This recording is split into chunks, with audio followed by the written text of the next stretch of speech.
Okay, hi everyone, nice to see you back again. Right, this is the third and final part of the assisted sale scenario that we were teaching you, showing you how to do this power play.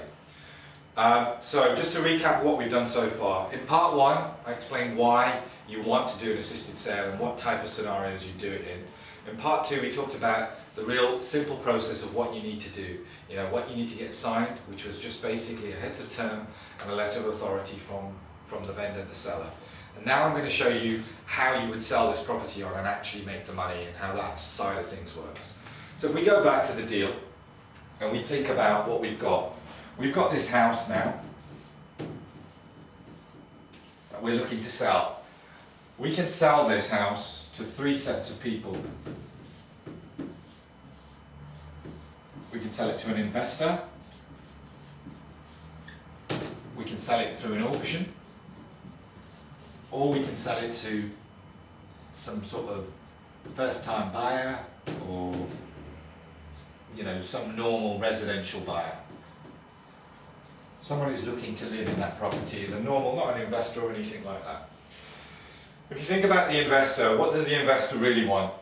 You know, you're all investors, I should think. What would you want to buy this house? You would want at least a discount of 20-30% minimum, I would have thought, before you'd even be interested in buying this house. So that really knocks them all out. You're not going to be able to sell it to an investor. It's not much point, not with an assisted sale. You're giving away too much of the equity. If it's in an auction, generally properties in auction, the average one sells around 20% BMV or 20% below market value. So again, you're not really going to use an auction unless you've got it really cheap and you have to sell it really quick. So we have used auctions, but very rarely to sell these.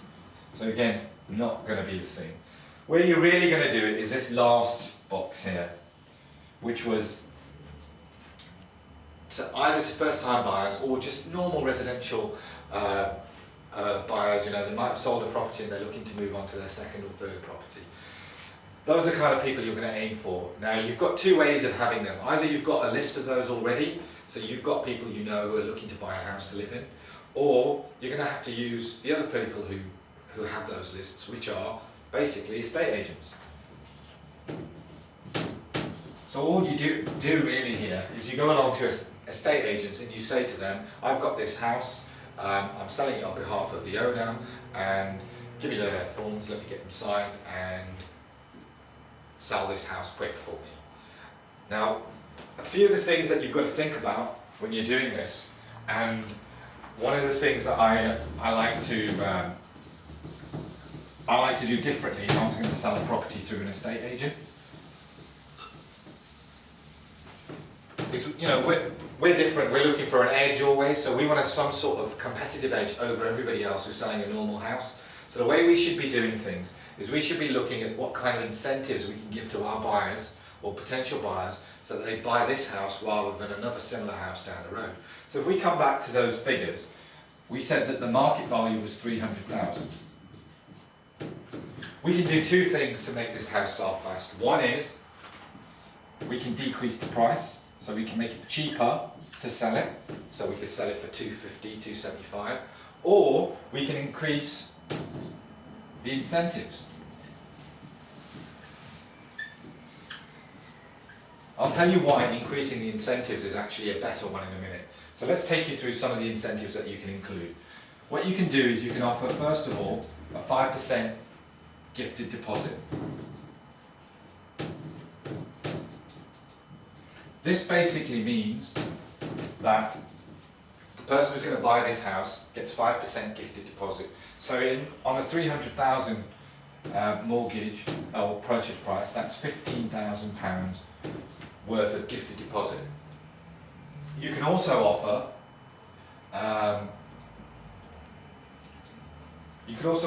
the solicitor's costs,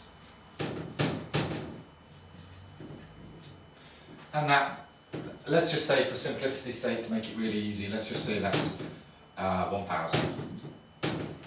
You could also offer to pay their removal costs. Again, for simplicity, let's just say that's 1,000. You can also offer to pay the stamp duty.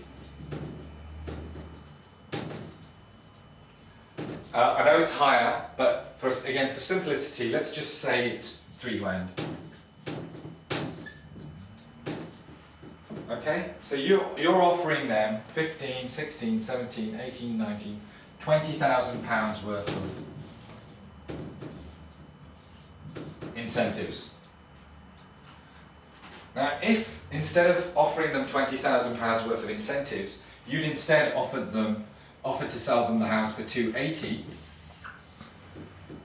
which is 20 grand less than the 300,000 price, what deposit would they have to have come up with?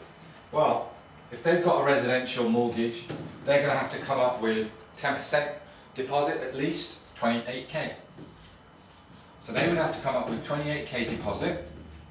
They would have to come up with their solicitor's costs, 1,000. The removal costs, 1,000. Stamp duty, 3 grand. So they would have had to come up with 33,000 in order to be able to buy your property.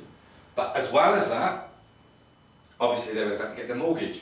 Now if they've used your incentive schemes, how much do they have to come up in order to buy that same house?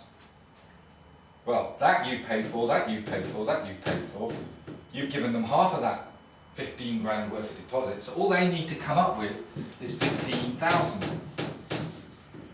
So you've now made it possible for anyone with £15,000 to do that same deal and be able to buy your house, whereas anyone else with a similar house would have had to, even if that house was cheaper, 280,000 as opposed to 300, they would have had to come up and find a deposit of 33,000. And that's a real key, that's a real good incentive, and it allows you to be able to sell your house quicker and to more buyers potentially than doing it the other way around. I don't understand why estate agents don't use this more, but basically they don't know what they're doing. You know, they don't realise that all these things are available. But us as smart investors should know and should be using this thing. Okay guys, take care, and I hope you enjoyed this stuff, and speak to you soon. Bye bye.